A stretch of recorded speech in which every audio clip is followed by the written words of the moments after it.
Hi guys, I'm Tan. Today I will introduce you to a walkthrough in my level design blocking.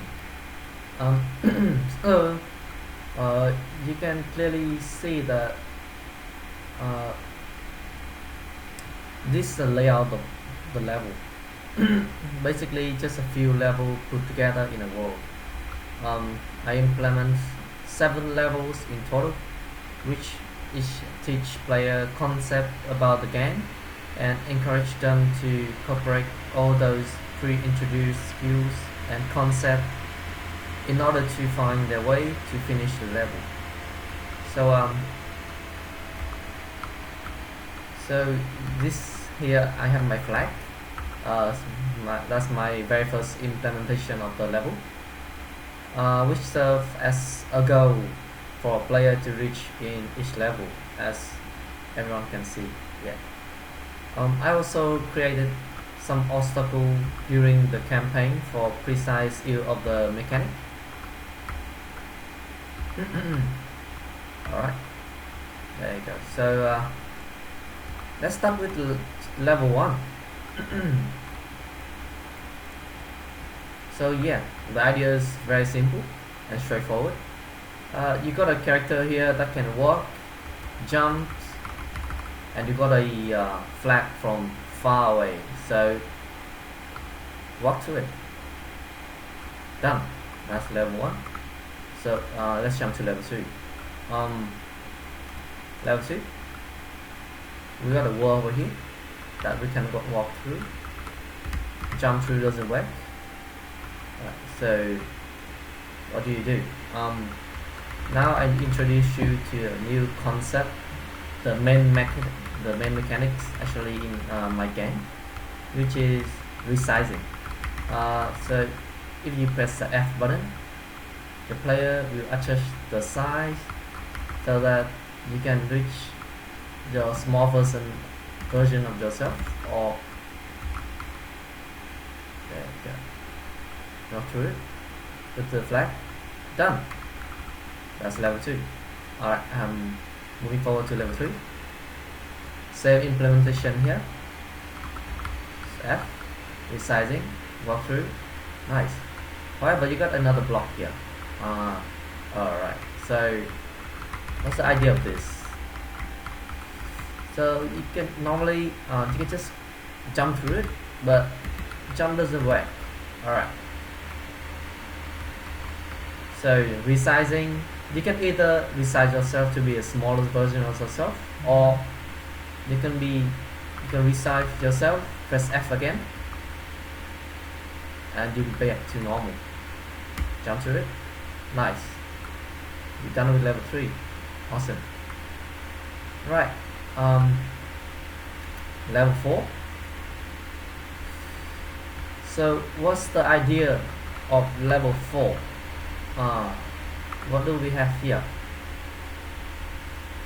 So I specifically implement a huge block of wall that player cannot jump through, as you can see. Right. Alright, you can also see that there's also some platform or block of walls that's coming out of the obstacle. So I want the player to gather all that they have learned into this level and to find their way out of this level with the combination of all those mechanics and skills. So you can jump on top of this. You got head blocking here. That's when it becomes small. There you go. Right, can we again? Get a couple of blocking. Go small again. Jump. You can also see that there's a sort of block here. So jump. Good. You can turn big here, but I wouldn't recommend it. That's gonna get in your way during you do this. Alright, let's start it again. There you go. That's it, and that's done. That's level 4. Great. Level 5. new feature added, new implementation. We got a fountain here that I make with blueprint, and it serves some specific problem, some specific mechanics of the level. So normally the fountain release the water, and the water should act as a force. I cannot implement the water here, so I apologize for that. So what the idea is, if you I want a block here to jump on top of the fountain, if you are just normal size, nothing will happen, because your mass is far more greater than the force of the water. However, you turn small, jump to here. The code implementation is actually very tricky to pull off, but it works. So jumps. That's it. That's level 5. The idea is utilizing the force of the fountain, the water released from the fountain, so you can get the way to the huge block here and get to the flat on the higher grounds. Great. Level 6 actually introduce you to a new concept, which is very famous, the door and key concept. Right, so what you have here, 2 blocks. You're already growing the familiarity with it. Also a block here, and a door. So right, so let's start with from here.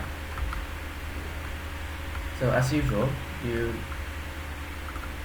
resize, come back to normal, jump to it, and the E key is to interact with the door. Nothing happened. Right. So you actually need to come here, get the key, press E to pick it up. Alright. Then you can actually go here and open the door.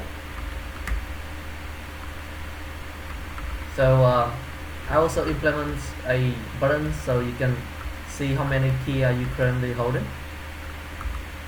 Alright, just on the left corner of the screen, say 1. Alright, so you open the door.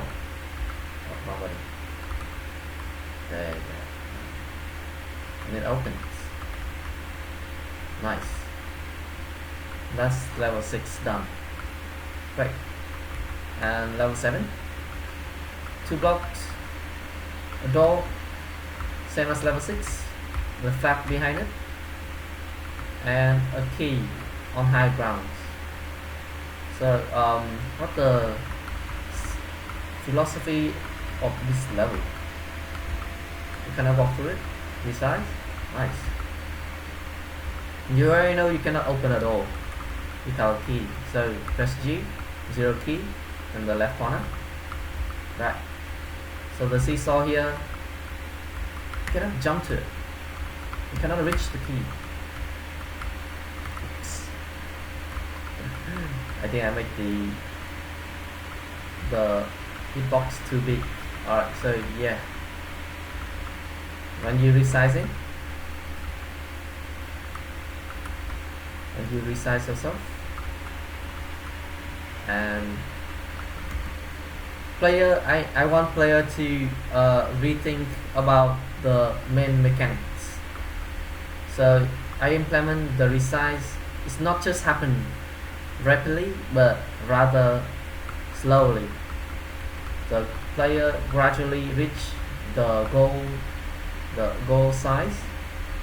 So you can also use that as a mechanics to interact with the world, with the levels, by getting small, get beneath it, and resize it.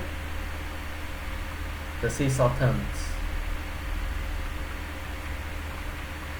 a tricky implementation here. Alright, so what do? You jump on the seesaw, pick the key, nice. Now you've got one key. Great, and now you open the door. That's level 10. And that's all the level that I've been implementation. I have some more levels that I do some sketch, but it's my those idea was actually very hard to implement. So eventually I decided to implement only 7 levels to introduce those mechanics in my game.